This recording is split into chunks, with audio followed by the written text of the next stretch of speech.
Baik, Assalamualaikum warahmatullahi wabarakatuh. Selamat pagi, siang, sore, dan juga malam semuanya. Yang terhormat Ibu Profesor Dr. Erna Hernawati, AKCP MACA, selaku dosen pengampu mata kuliah Tata Kelola Perusahaan dan Etika Bisnis. Dan yang saya banggakan juga teman-teman kelas dari kelas D dalam kelas Tata Kelola Perusahaan dan Etika Bisnis. Pada kesempatan kali ini, kami dari kelompok satu ingin memaparkan hasil dari proyek akhir kami, yaitu penerapan Good Corporate Governance dan kasus akuntansi di negara Inggris. Jadi next, sebelum kita memaparkan materi, saya izinkan saya untuk memperkenalkan diri dan juga memperkenalkan seluruh anggota kelompok di kelompok satu ini. Saya sendiri Arif Febriansyah dengan di belakang 134, lalu ada Alika Dwi Fahira dengan di belakang 133, ada Tira Syakira dengan di belakang 136, ada Lamtiur dengan di belakang 135, ada Sandi Susanto dengan di belakang 137, ada Sani Muhammad dengan di belakang 138, ada Daniel Carlos Purba dengan di belakang 139, dan ada Anggi Wiana Putri dengan di belakang 140. Jadi next, baik untuk pemapar pertama, saya serahkan kepada rekan saya. Saya selaku moderator menyerahkan kesempatan ini agar bisa dijalankan dengan baik. Pada rekan saya dipersilakan. Oke, baik. Terima kasih moderator atas kesempatannya. Di sini saya akan menjelaskan tentang bagaimana latar belakang good corporate governance yang terjadi di negara Inggris. Pertama kita menjelaskan tentang apa itu good corporate governance. Good corporate governance atau sering kita singkat sebagai GCG itu adalah seperangkat pedoman, metode, dan prosedur yang bertujuan untuk mengelola dan mengawasi bisnis secara transparan, akuntabel, dan bertanggung jawab. Asas GCG sendiri itu telah disusun oleh Komite Nasional Good Corporate pada tahun 2006. Di situ ada 5 asas yang sering kita ketahui sebagai tarif transparansi, yang terus ada akuntabilitas, ada responsibilitas, ada independensi, dan juga ada fairness atau kewajaran. Lalu untuk perkembangan GCG di Inggris, di sini saya membaginya ke dalam 5 tahapan. Yang pertama, ada tahapan awal yaitu adanya Cadbury Report di tahun 92. Kemunculan Cadbury Report itu adalah hasil kerja dari sebuah komite yang bernama Komite Cadbury yang dimana dipimpin sendiri oleh Sir Adrian Cadbury. Pada tahun 92, Inggris bisa dibilang mengalami bencana bisnis moneter di mana pada saat itu banyak perusahaan yang bangkrut dan juga nilai mata uang Inggris sendiri pada tahun itu juga mengalami kerusakan yang sangat cukup mendalam. Nah, pada saat itu sehingga banyak muncul pertanyaan bahwa apakah ada pedoman yang bisa dijadikan sebuah dasar atas perusahaan supaya bisa menjalankan perusahaannya dengan baik meskipun di tengah bencana krisis ekonomi seperti itu. Nah, pada saat itulah di London Stock Exchange membentuk Komite Cadbury yang mana pelaporannya adalah hasilnya Cadbury Report. Isi konten dari Cadbury Report sendiri ada 4 inti, yaitu pertama membahas tentang peran, tugas, dan komposisi direksi. Kedua, membahas peran non-eksekutif direksi. Lalu yang ketiga membahas kebijakan remunerasi. Lalu yang keempat membahas tentang bagaimana laporan keuangan dan pengendalian perusahaan. Untuk Cadbury Report bersifatnya sukarela, jadi perusahaan pada saat itu mau menggunakannya atau tidak itu dipersilakan. Lalu untuk tahap yang kedua itu Greenbury Report di tahun 95. Greenbury Report itu adalah hasil kerja dari Greenbury Committee yang dibentuk oleh Confederation of British Industry. Pada saat itu di tahun 95 banyak pertanyaan yang dilontarkan para investor dan masyarakat mengenai remunerasi para direksi yang mana bisa dibilang pada saat itu tidak masuk akal. Di mana perusahaan hampir seperti kayak setengah dari pendapatan perusahaan diberikan sebagai remunerasi kepada para direksi. Nah, oleh karena itu, Greenbury Report hadir sebagai bentuk uh, pedoman atau saran kayak bagaimana sih perusahaan harus menentukan remunerasi supaya tetap bisa dibilang wajar pada saat itu. Kode etik ini juga bersifatnya sama kayak Greenbury Report, yaitu bersifat sukarela. Lalu untuk tahap ketiga yaitu Hempel Report di tahun 98. Hempel Report itu dibentuk dihasil dari kerja keras Hempel Committee yang dibentuk oleh London Stock Exchange, Confederation of British Industry, dan juga Institute of Direction. Bisa dibilang Hempel Report itu adalah gabungan dari report-report yang telah ada di sebelumnya seperti Cadbury Report dan Greenbury Report. Tujuan Hempel Report sendiri dibentuk sendiri adalah pada tahun 98 Inggris bisa bilang lagi gencar-gencarnya untuk membentuk sebuah best practice alias pedoman yang bisa benar-benar bisa dijadikan standar untuk para perusahaan yang ada di industri di negara Inggris. Nah, saat hasilnya itu Hamper Report bersifatnya adalah standarisasi. Jadi perusahaan saat itu harus memakai pedoman yang telah ada itu saat itu. Lalu selanjutnya setelah Hamper Report masuk ke masa di Combined Court, di mana masa ini setiap 3 tahun sekali Inggris membentuk sebuah revisian atas pedoman Good Corporate Governance-nya sendiri, di mana pasti setiap tahunnya bakal ada revisi-revisi tertentu. Contohnya ada revisi di bidang remunerasi, ada revisi di bidang whistleblowing, dan juga revisi di bidang bagaimana sih sebuah komposisi di dalam sebuah direksi dan juga macam-macamnya lagi. Nah, untuk masa terakhir dari pengembangan Good Corporate Governance yang ada di Inggris yaitu munculnya Financial Reporting Council yang pertama kali muncul di tahun 2004, di mana mereka tugasnya pertama kali adalah untuk menyusun combined report dan melakukan revisi terus sehingga pada akhir yang paling akhir di tahun 2018, di mana Financial Reporting Council telah berhasil membentuk sebuah UK Corporate Governance Code dan di mana sampai sekarang masih dipakai oleh para perusahaan yang ada di Inggris. Oke, itu latar belakang yang bisa saya bisa berikan. Saya kembalikan ke moderator.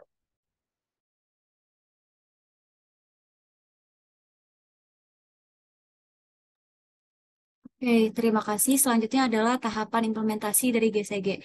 Implementasi GCG tentu membutuhkan tahapan yang kompleks hingga pada akhirnya dapat tercapai penerapan GCG oleh perusahaan.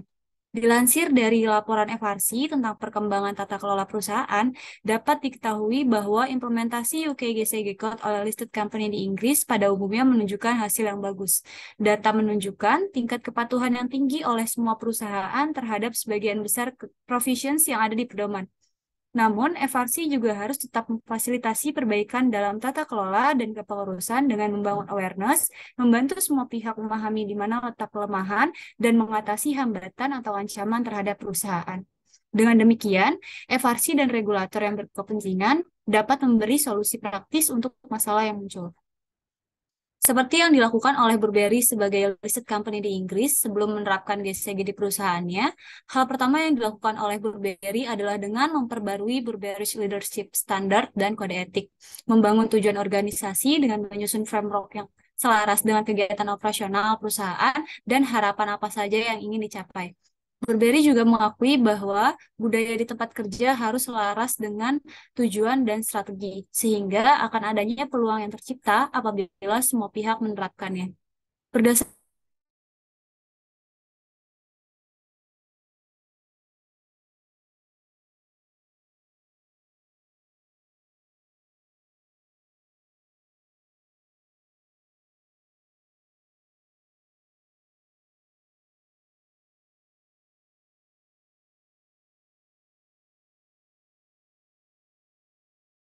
di Inggris.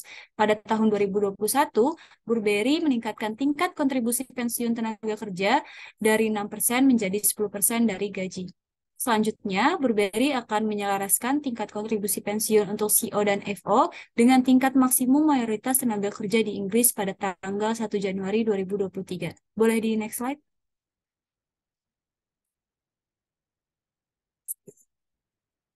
Nah, ini adalah isi dari Provisions 38 di pedoman yang tidak diterapkan oleh Burberry pada tahun 2021. Singkatnya, di sini dijelaskan bahwa tingkat kontribusi pensiun direktur eksekutif harus dibandingkan dengan aturan tingkat maksimum kontribusi pensiun tenaga kerja.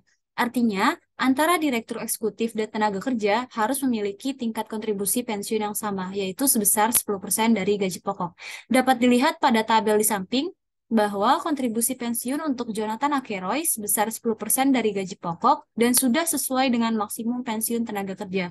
Namun untuk Marco Gobbetti dan Julie Brown sebesar 20% dari gaji pokok, yang berarti tingkat kontribusi pensiun belum sesuai dengan tingkat maksimum pensiun tenaga kerja.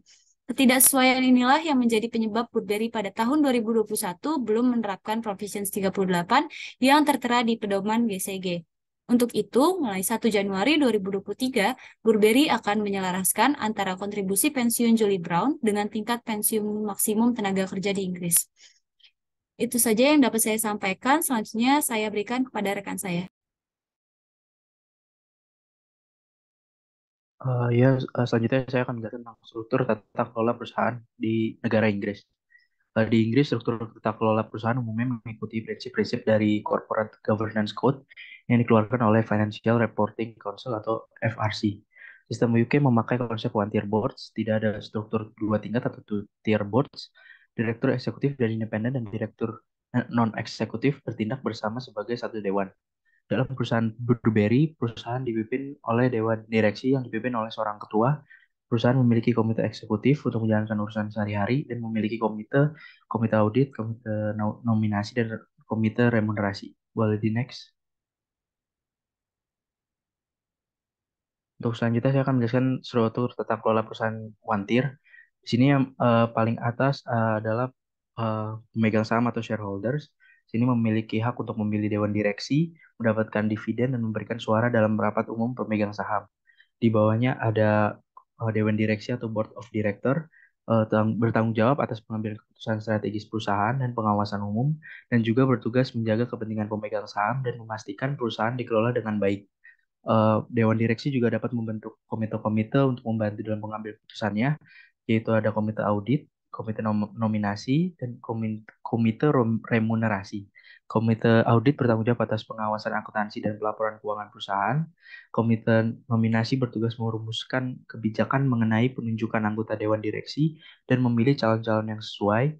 Ketiga, komite remunerasi bertugas menentukan gaji, insentif, dan tunjangan bagi anggota dewan direksi dan manajemen perusahaan.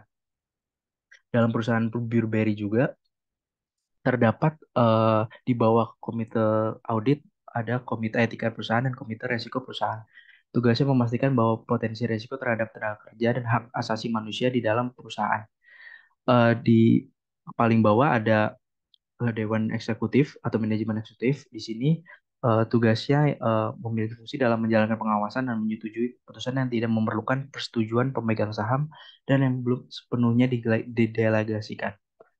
Dengan ketuanya CEO. Itu saja dari saya kembalikan ke moderator.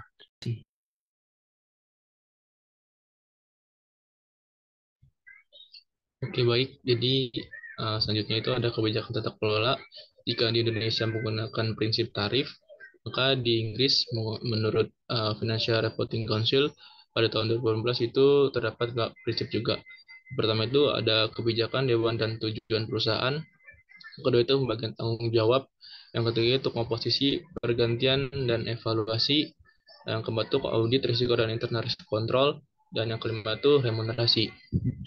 Yang pertama ini adalah kebijakan dewan dan tujuan perusahaan. Prinsip ini itu mengatur mengenai prinsip yang harus dipenuhi oleh dewan selaku pimpinan perusahaan, seperti mempromosikan budaya perusahaan, memastikan sumber daya yang tersedia, memastikan keterlibatan pemegang saham, dan memastikan kebijakan praktik yang konsisten dengan nilai-nilai perusahaan. Nah, dalam prinsip ini itu dapat poin-poin lebih lanjut yang harus dipenuhi oleh perusahaan. Yang pertama itu seperti dewan harus dapat menjadi contoh dan mempromosikan budaya yang selaras dengan tujuan perusahaan. Yang kedua itu dewan memastikan tersedianya sumber daya untuk mencapai tujuannya. Yang ketiga itu dewan bertanggung jawab terkait keterlibatan dengan pemegang saham. Yang keempat itu dewan memastikan kebijakan dan praktik tenaga kerja konsisten dengan nilai-nilai perusahaan. Bisa dilanjut.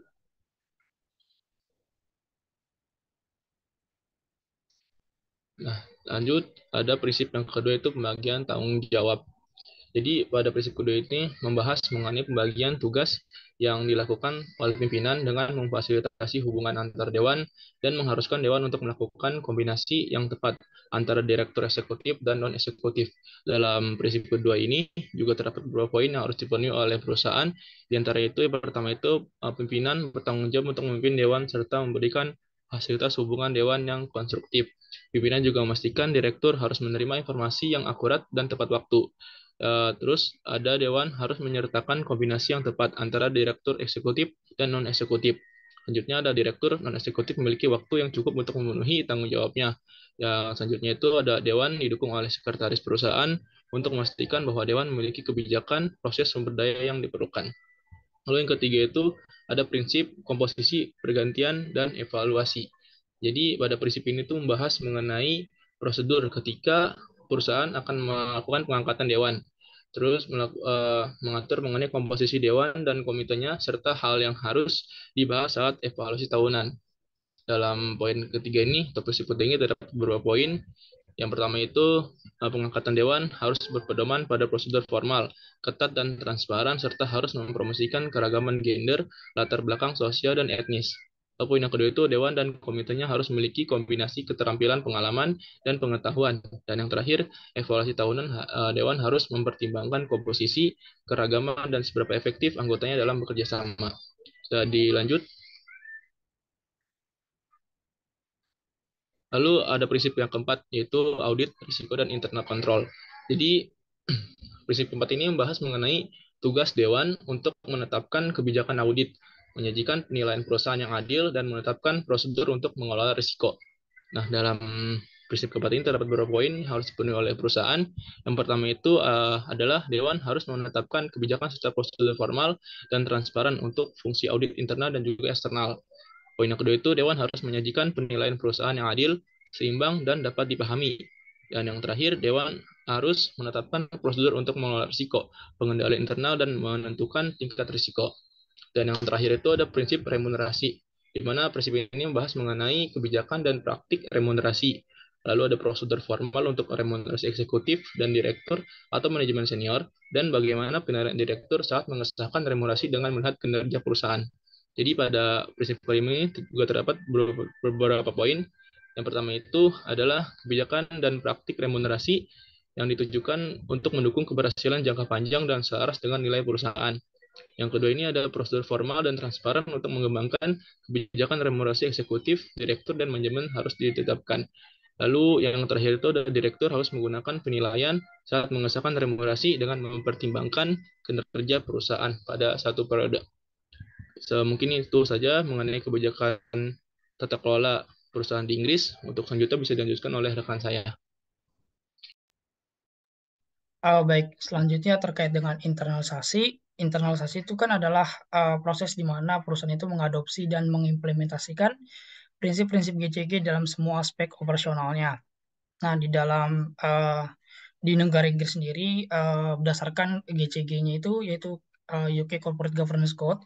Di sana tidak dijelaskan secara detail terkait bagaimana internalisasi GCG. Namun berdasarkan pemahaman saya, internalisasi GCG itu lebih kepada bagaimana upaya-upaya yang dilakukan perusahaan untuk menerapkan prinsip-prinsip GCG.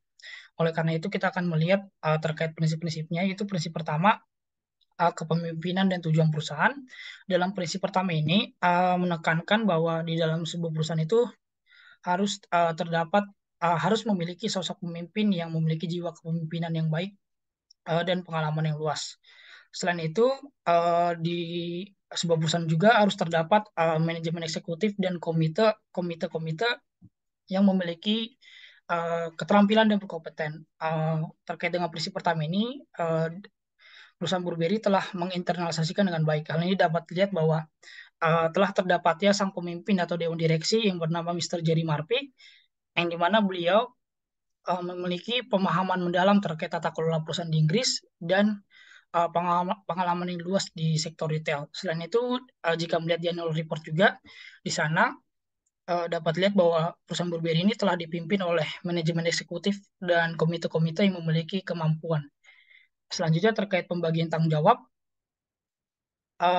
dalam prinsip ini menekankan bahwa di sebuah perusahaan itu harus ada pembagian tanggung jawab yang jelas antara kepemimpinan dewan dan kepemimpinan manajemen eksekutif. Prinsip ini juga telah diinternalisasikan dengan baik di perusahaan Burberry. Hal ini dapat dibuktikan dari informasi yang jelas dan detail di annual report terkait peran dan tanggung jawab dewan direksi, manajemen eksekutif, maupun komite-komite.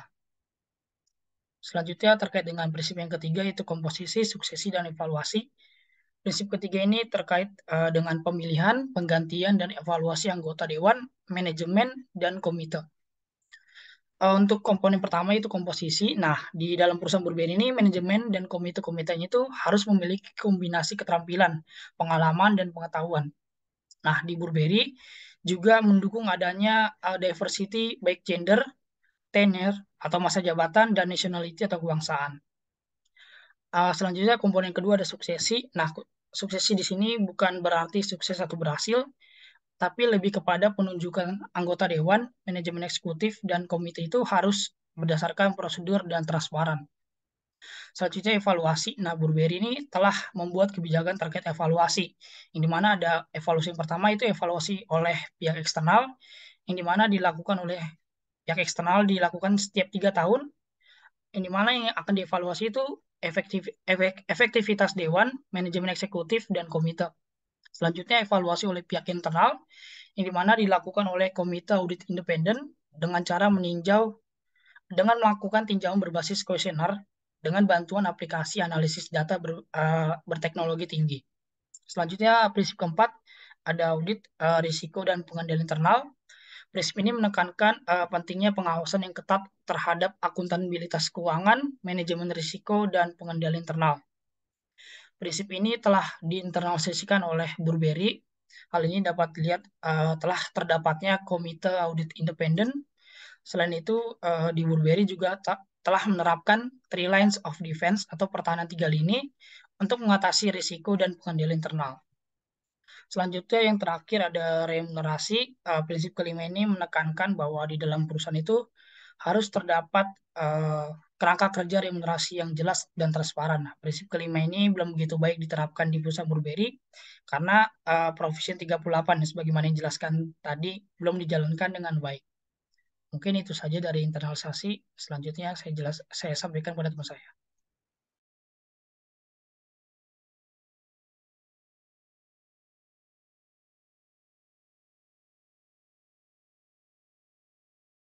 Oke, baik.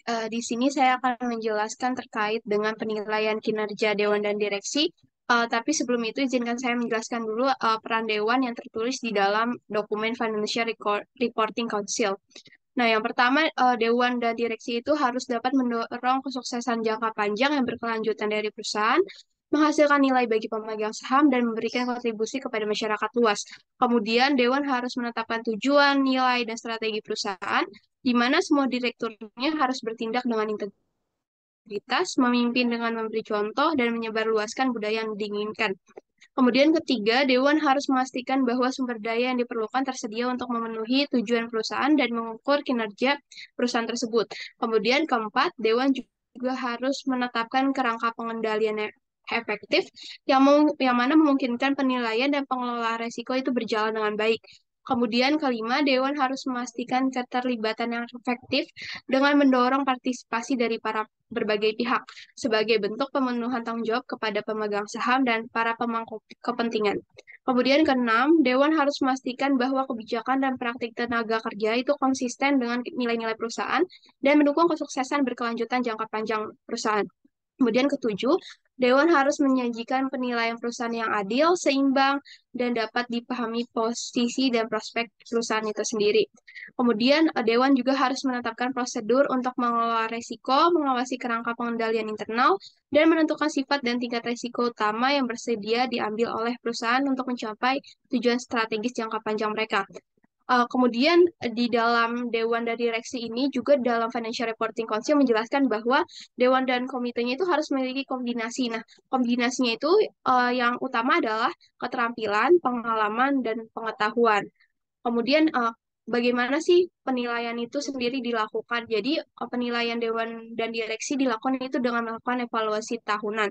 Jadi evaluasi tahunan ini dilakukan dengan mempertimbangkan komposisi keberagaman tadi seperti keterampilan, pengalaman, dan pengetahuan.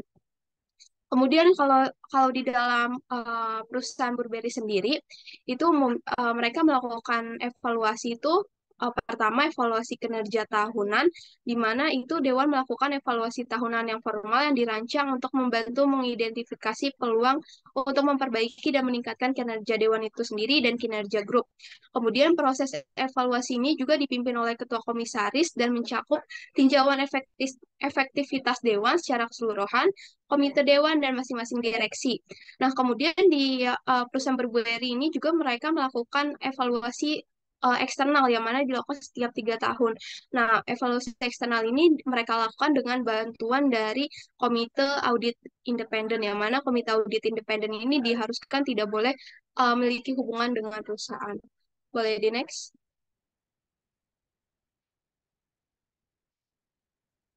Nah, kemudian ini adalah alur dari penilaian kinerja dewan dan direksi di perusahaan Burberry, di mana pertemuan antara ketua komisaris dan masing-masing direktur itu untuk membahas kinerja individu, mencari umpan balik tambahan, dan untuk menyampaikan masalah atau masalah apapun terkait manajemen perusahaan atau kinerja dewan. Nah, kemudian ketika ada dewan atau direksi yang ingin mengundurkan diri pada saat evaluasi tersebut, eh, dewan tersebut itu harus membuat sebuah pernyataan yang berisi terkait dengan masalah yang dikhawatirkan oleh individu tersebut terkait dengan perusahaan, yang kemudian akan menjadi bahan pertimbangan di dalam evaluasi tersebut. Sekian dari saya, akan dilanjutkan oleh yang lainnya.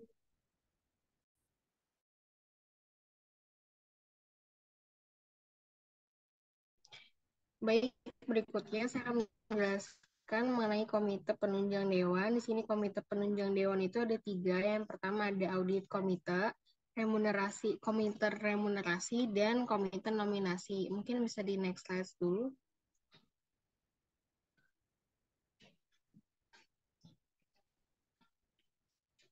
Oke, yang pertama di sini ada audit komite, yaitu bertanggung jawab untuk memantau integritas laporan posisi keuangan perusahaan dan meninjau keuangan internal perusahaan dari segi kontrol dan sistem manajemen resiko. Lalu fungsi audit internal dan hubungan perusahaan dengan auditor eksternal. Komite audit juga didukung oleh komite etika dan komite resiko di bawahnya.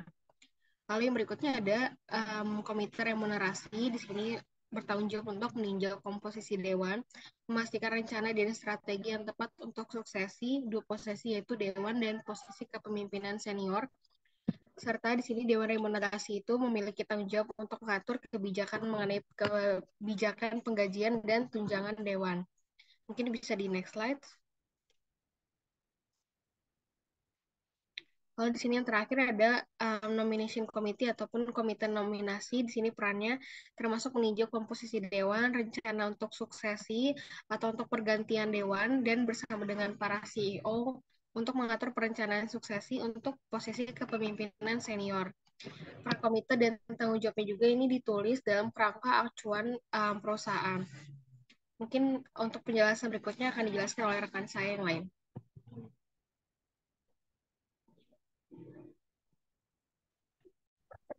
Oke, di sini saya akan menjelaskan mengenai capaian penilaian penerapan GCG. Jadi di negara Inggris sendiri itu dia memperlakukan GCG dengan sistem tidak kaku, terus juga menunjukkan setiap perusahaan itu diharapkan untuk menunjukkan pelaporan mengenai GCG-nya, dan dia bersifat fleksibel. Jadi istilahnya itu setiap di negara Inggris itu melakukan penerapan dengan patuhi dan jelaskan. Lalu dia juga di Inggris itu juga menjelaskan bahwa dia tuh membuat namanya alternatif, yang dimana alternatif itu nanti bakal digunain oleh perusahaan yang premium. Perusahaan premium itu istilahnya adalah perusahaan yang sudah tua atau sudah terkenal sebagai perusahaan yang memang berasal dari Inggris. Di sini capaian penilaian penerapan GCG itu ada 5, ada Board Leadership and Company Purpose, Auditor Committee, Remuneration Committee, Nomination Committee, dan CEO and Executive Committee. Next. Oke, di awal ini ada Board Leadership and Company Purpose. Jadi penelitian itu mengenai komposisi Dewan Pengembangan Hubungan Pemegang Saham yang memiliki berbagai ketentuan yang harus diterapkan oleh setiap perusahaan di Inggris. Jadi setiap dewan itu harus menekankan nilai perusahaan dalam jangka panjangnya. Di sini jelaskan bahwa misalnya perusahaan ini menerapkan dan mencapai tata kelola tersebut dengan cara mengutamakan kepentingan pemangku sebagai kepentingan keputusannya. Lalu juga dewan memberikan kepemimpinan dengan menetapkan tujuan dan nilai grup serta menetapkan strategi grup termasuk tujuan keberlanjutan dan income pada perusahaan tersebut. Di sini juga dijelaskan pada audit komite. Audit komite itu Dewan harus membuat komite audit yang memiliki kompetensi di bidangnya. Lalu pada laporan keuangan perusahaan diharapkan mengidentifikasi setiap ketidakpastian yang bersifat material bagi perusahaan. Di sini perusahaan juga sudah melaksanakan berbagai ketentuan yang harus dipenuhi perusahaan dengan cara memantau integritas laporan keuangan, termasuk pembuatan TCFD. TCFD itu dia kayak surat rekomendasi yang diberikan kepada para investor untuk menilai bagaimana pelaporan keuangan di perusahaan tersebut. Next slide. Oke, yang tiganya ada Remuneration Committee. Remuneration Committee itu jadi di perusahaan Inggris itu dibentuklah komite remuneration atau lalu skema dalam kebijakan remunerasi. Dan diharapkan menggunakan diskresi agar dapat mengesampingkan hasil formulasi. Jadi di sini perusahaan melakukan berbagai cara seperti menentukan kebijakan untuk remunerasi direktur eksekutif dan menetapkan remunerasi untuk ketua, direktur eksekutif, dan manajer seniornya. Lalu pengawasan juga pengawasan kebijakannya juga melakukan penghargaan kepada karyawan secara lebih jelas. Lalu di keempat itu ada nomination committee. Nomination committee ini Dewan harus menegasikan pada laporan tahunan setiap direktur non-eksekutif yang dianggap independen, lalu nantinya ketua diharapkan harus independen dalam penilaian terhadap keadaan yang diatur dalam ketentuan. Oke, jadi di sini perusahaan itu sudah melakukan pemenuhan ketentuannya dengan melaksanakan peninjauan kembali pada komisi dewan, lalu memastikan setiap perencanaan suksesi yang teratur pada posisi dewan dan pemilihan seniornya. Lalu yang terakhir ada CEO dan eksekutif komite. Uh, di negara Inggris, semua direktur itu harus dipilih kembali setiap tahunnya, lalu ketua tidak diperbolehkan menjabat lebih dari 9 tahun sejak waktu pengangkatan jabatan. Lalu juga setiap pemimpin atau ketua diharapkan dapat menindaklanjuti setiap hasil evaluasi terhadap kinerja masing-masing bagiannya. Jadi di sini perusahaan melakukan pemenuhannya sebagai perusahaan tata kelola yang baik dengan cara mendelegasikan tanggung jawab sehari-hari kepada CEO yang memiliki tanggung jawab atas semua elemen komersialnya, operasional, risiko, dan juga keuangan. Lalu melakukan pengelolaan dan pengembangan sebagai arahan yang strategis. Perusahaan juga mempertimbangkan dan disetujui oleh Dewan, lalu para komite eksekutif membantu para CEO dalam mengimplementasi strategi yang disetujui oleh para Dewan. Selanjutnya akan dijelaskan oleh rekan saya. Oke, baik. Saya akan menjelaskan terkait dengan whistleblowing system yang ada di Inggris. Jadi whistleblowing system itu pada sebelum tahun 2018 itu whistleblowing terbatas pada hal ketidakwajaran keuangan. Nah, namun sejak tahun 2018 di dalam dokumen yang telah dibuat oleh Financial Reporting Council Inggris, itu mereka mengatakan bahwa semenjak tahun 2018 whistleblowing itu tidak hanya terbatas kepada ketidakwajaran keuangan. Kemudian di Inggris juga orang yang melakukan whistleblowing atau sebagai whistleblower adalah seorang pekerja yang melaporkan jenis kesalahan tertentu. Nah, umumnya kesalahan itu adalah kesalahan yang mereka lihat di tempat kerja, meskipun secara kasus tidak selalu sang whistleblower ini melihat secara langsung. Kemudian sebagai pelapor, whistleblower ini dilindungi oleh hukum dan tidak boleh diperlakukan secara tidak adil atau kehilangan pekerjaannya karena melaporkan kesalahan yang terjadi. Nah, whistleblower itu dapat menyampaikan kekhawatirannya itu kapan saja tentang insiden yang terjadi di masa lalu, sedang terjadi sekarang, atau diyakini akan terjadi dalam waktu dekat. Nah, pemerintah Inggris juga mengatur orang-orang yang terlindungi secara hukum ketika melakukan whistleblowing. Jadi, pemerintah Inggris mengkategorikan pekerja-pekerja yang bisa melakukan whistleblowing. Nah, yang pertama itu adalah seorang karyawan. Contohnya itu seperti petugas polisi, karyawan NHS, pekerja kantor, dan pekerja pabrik. Kemudian seorang pekerja agen, kemudian juga peserta pelatihan seperti mahasiswa perawat, kemudian itu anggota dari Limited Liability Partnership atau LLP. Boleh di-next?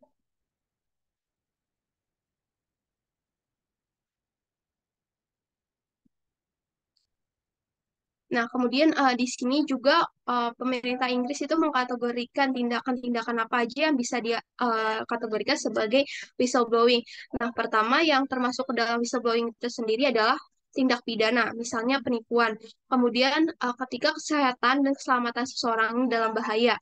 Ketiga, risiko atau kerusakan nyata terhadap lingkungan. Keempat, itu tidak adanya keadilan. Kelima, perusahaan melanggar hukum, misalnya tidak memiliki hak asuransi. Kemudian terakhir itu whistleblower percaya seorang sedang menutupi kesalahannya. Kemudian apa yang tidak menjadi bagian dari whistleblowing, yaitu adalah keluhan pribadi, misalnya perundungan, pelecehan, diskriminasi. Nah, hal tersebut tidak tercakup dalam undang-undang pelaporan pelanggaran, kecuali jika kasus tersebut adalah untuk kepentingan umum. Boleh di next. Nah, kemudian di sini pemerintah Inggris juga menetapkan cara-cara yang dapat ditempuh untuk melakukan whistleblowing. Yang pertama itu, whistleblower dapat memberitahu atasan tempat mereka bekerja yang mungkin memiliki kebijakan pelaporan pelanggaran, sehingga memiliki arahan yang jelas bagaimana mengatasi pengaduan tersebut. Opsi lainnya, jika whistleblower tidak ingin melaporkan kekhawatiran mereka kepada perusahaan, maka mereka dapat mendapatkan nasihat hukum dari pengacara atau memberitahu orang atau badan yang ditentukan ataupun membuat pelaporan secara anonim. Nah, dalam contoh hal ini, perusahaan asal Inggris yaitu Burberry itu mereka menyediakan whistleblowing, yaitu dengan cara menyediakan layanan hotline rahasia yang telah disediakan untuk para pekerjanya. Seperti itu. Selanjutnya akan dilanjutkan oleh rekan saya. Baik, berikutnya saya akan menjelaskan mengenai salah satu kasus GCG yang ada di Inggris. Di sini masalah yang terjadi adalah perusahaan British Telecom mengalami fraud akuntansi di salah satu lini usahanya pada awal triwulan 2017. Hal ini kemudian berdampak pada PwC selaku kantor akuntan publik. Mereka gagal mendeteksi inflasi atas laba perusahaan selama beberapa tahun dengan cara tidak wajar melalui kerjasama koruptif dengan klien perusahaan dan jasa keuangan.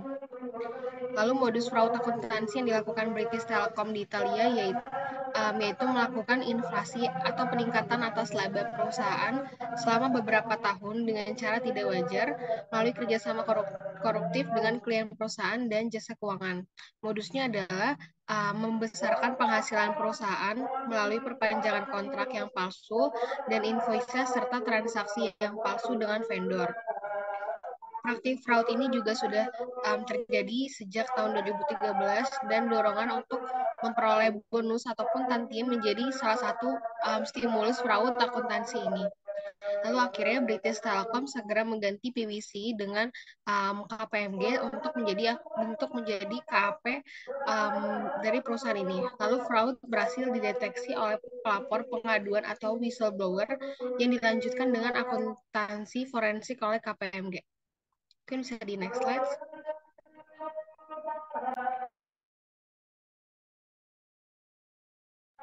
Oke, berikutnya di sini ada beberapa pihak yang terlibat, yaitu yang pertama adalah PwC sebagai KAP yang dipercaya untuk mengaudit British Telecom di Italia. Lalu yang di sini ada Gianluca Cimini sebagai mantan CEO dari British Telecom di Italia yang dianggap paling bertanggung jawab melanggar tata kelola perusahaan terkait permainan dengan vendor dan kontraknya, serta perilaku yang mengintimidasi para bawahannya. Lalu ada Stefania Truzzoli sebagai mantan COO atau Chief Operating Officer yang dianggap telah memanipulasi hasil operasional yang dipakai menjadi dasar pemberian bonus dan memanipulasi informasi hasil kinerja korporasi induk British Telecom Europe. Lalu yang berikutnya ada Luca Sebastiani sebagai mantan Chief Financial Officer yang dianggap tidak mampu melaporkan fraud keuangan dan mendorong pegawainya membuat invoice palsu. Lalu yang di sini terakhir ada Luca Torigani sebagai mantan staf yang bertanggung jawab kepada klien pemerintah dan klien besar lainnya, dianggap melanggar aturan British Telecom dengan memilih vendor dan menerima pembayaran dari agen British Telecom Italia. Mungkin bisa di next slide.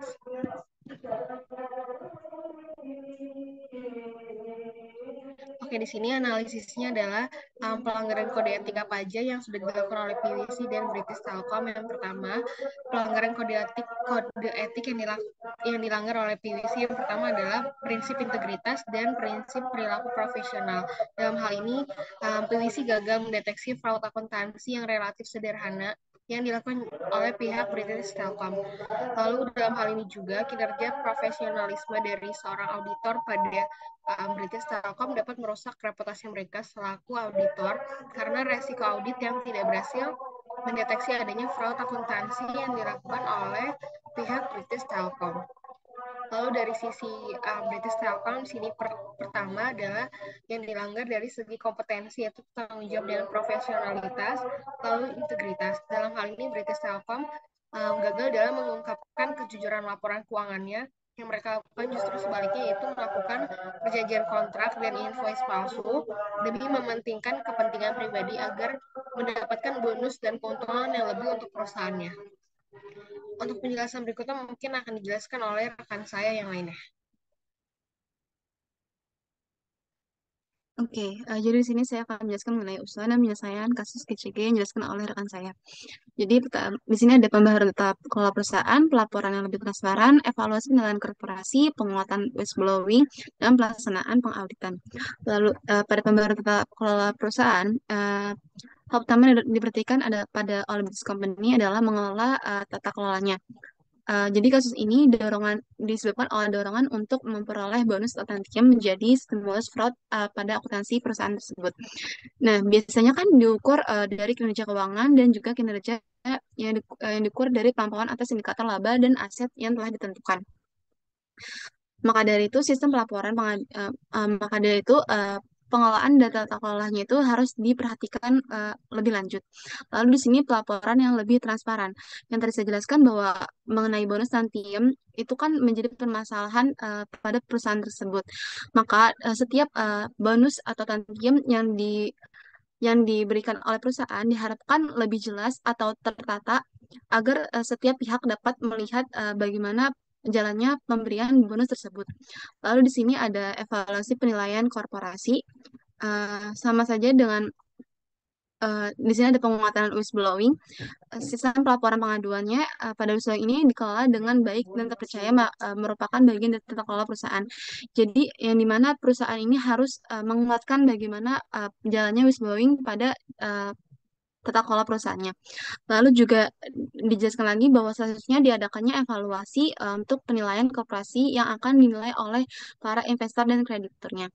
Jadi istilahnya setiap jalannya perusahaan itu harus adanya evaluasi yang dimana setiap pihak itu jadi lebih memperkuat sistem pada divisi masing-masing. Lalu juga pada pelaksanaan auditnya atas tata kelola keuangan dengan persyaratan untuk mewaspadai adanya fraud material, maka prosedur pengauditannya diharapkan ikut dibentuknya perancangan untuk mendeteksi adanya fraud sedari awal. Maka dari itu pelaksanaan pengauditannya harus ditentukan kemungkinan apakah laporan yang diberikan itu mengandung fraud ataupun tidak. Sekian dari saya dilanjutkan oleh rekan yang lain.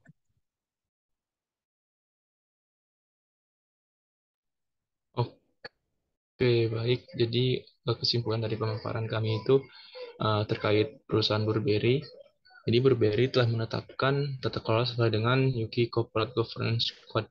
Hal ini digambarkan dengan adanya implementasi tata kelola yang baik meskipun terdapat pengecualian pada Provision 38 yang mengacu pada pensiun direktur eksekutif dibandingkan dengan tenaga kerja yang lebih luas. Dalam rangka menciptakan tata kelola perusahaan yang baik, transparan, dan efisien, Burberry telah melakukan internalisasi good corporate governance dengan menerapkan prinsip-prinsip yang terdapat dalam Corporate Governance Code ke dalam lingkungan perusahaan.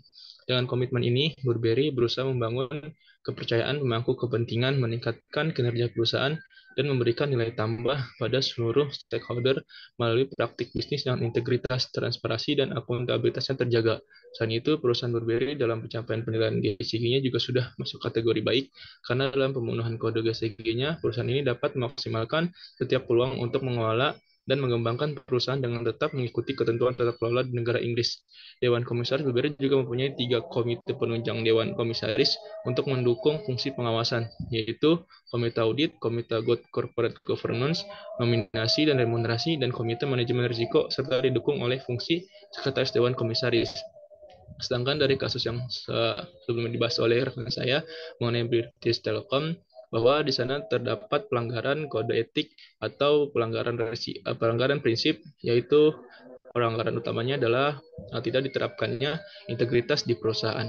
Mungkin hanya itu dari kesimpulan yang bisa saya sampaikan.